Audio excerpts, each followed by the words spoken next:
Thank you very much for the introductions, Kareem. And thank you, Michael, for joining us this afternoon.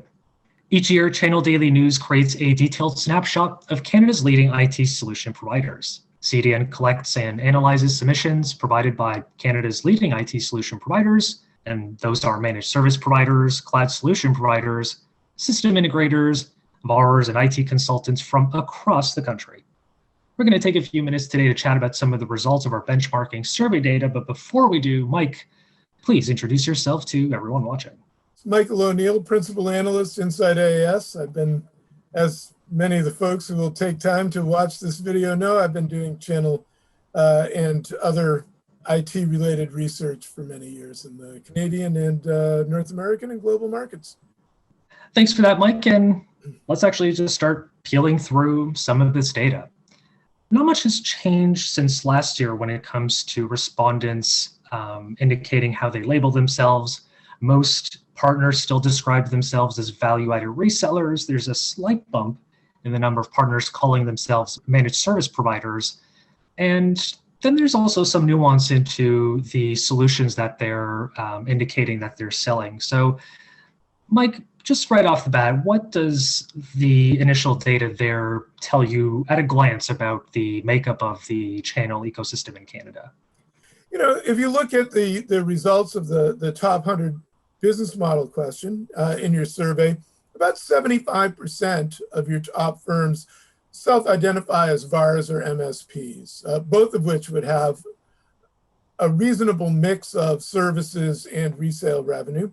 This is a little higher than would be expected in a random sample. And, you know, for comparison's sake, I'm going to reference some research done by TechIsle, a US-based research firm, in the first quarter of 2020. And in a random sample of 800 odd channel partners in the US, they found about 56% of partners in one or the other of the VAR or MSP category. So relatively smaller and more firms that you'd expect to have sort of lower annual revenue bases, including cloud service brokers or CSBs and IT consultants. So, you know, I think we're really focused on a top end of the channel in Canada that is tied meaningfully to some legacy business models around infrastructure provision, infrastructure sales.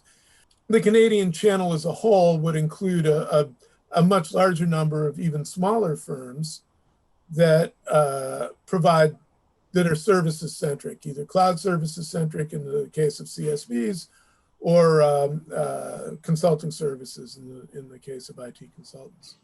It seems like solution providers, they checked every single box that had to do with cloud, but I wonder, how mature do you think the Canadian channel partner ecosystem is based on what you've seen, people you've talked to around cloud deployment? I'm just kind of curious what your thoughts are there.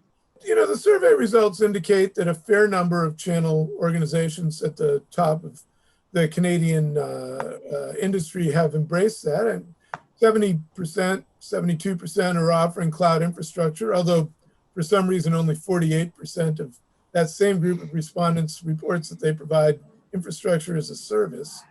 Nearly 70% are providing cloud storage. Somewhere between 60 and 70% state that they're offering one or more public, private, or hybrid cloud. The real number for Canadian channel members providing some type of access to cloud services is probably a little higher than these numbers suggest, because there aren't a lot of cloud service brokers or CSBs included in the sample population. But the hybrid number, just to pick on that one, of 67% is way high. There aren't 2/3 of Canadian organizations today using seamlessly a combination of cloud and conventional infrastructure. There's no way that 2/3 of channel providers are providing support for something that is far less prevalent than that in the end user market. So it is a really daunting challenge for the channel, but I think the results are encouraging in terms of, you know, 70% of the folks that you surveyed saying, yes, we've put stakes in the ground and we're moving our businesses in this direction that opens the doors into the future.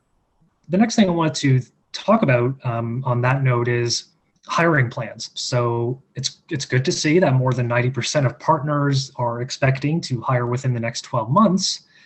But then I look at the emphasis they're putting on new security hires. And I can't help but my first thought is, unfortunately, good luck with that. Am I wrong to think that, Mike? No, or is there enough dead talent to go right. around right now to make those dreams a reality? You're dead right. There aren't that many security people out there. As the saying, which has been around for a long time and will be around for a long time, goes, the unemployment rate in IT security is and will remain 0%. It's very hard to compete for top-end security talent if you're a small business, because the security challenges and the insights that you build in your career are just greater if you have greater scope of activity. And, as we just said, many of the Canadian channel organizations are fairly small. They're dealing with fairly small customers. And it's just going to be hard for those organizations to compete effectively for a scarce and high value skill set. I was curious what you thought about some of the M&A activity that's been happening over the year to build out skill sets that address some of the items that you were just mentioning, and in order to be able to sell certain services or to be able to, to be an expert at something, of course, you need those skills, you need those, you need the headcount. I'm just curious, do you see any trends or kind of any indication as to which one of these two strategies seems to be panning out the best for the Canadian market specifically? In the IT industry generally, there's been an emphasis on large companies using their balance sheet basically to do acquisitions rather than to do R&D. We've seen that with companies like Cisco and IBM at the very top, and I'm not surprised that we're seeing that. My guess is that in the channel, you would find a clear majority of owners of channel businesses in Canada today who would very happily accept any reasonable offer for their business. Enterprise value of channel organizations over the last 15 years has really collapsed from, there was a time, the early part of the last decade, mid part of the last decade even, when you could expect, not that valuations are based on revenue, but you could expect an offer of about 3 times or so what your company was doing for revenue in terms of its valuation. I'm really looking forward to having this conversation again in a year so that we can see just how quickly that uptake has occurred within the top 100 community. We want to thank Michael O'Neill once again for taking the time to chat with us today about this year's benchmark report. There was a ton of info there that you can peel through even further on your own by downloading the PDF on the CDN TV platform. Also, a big thank you to everyone out there tuning in today, but it's time to head back to the show. So we're going to head back to Deidre Deacon of ViewSonic, who will introduce our next award winner.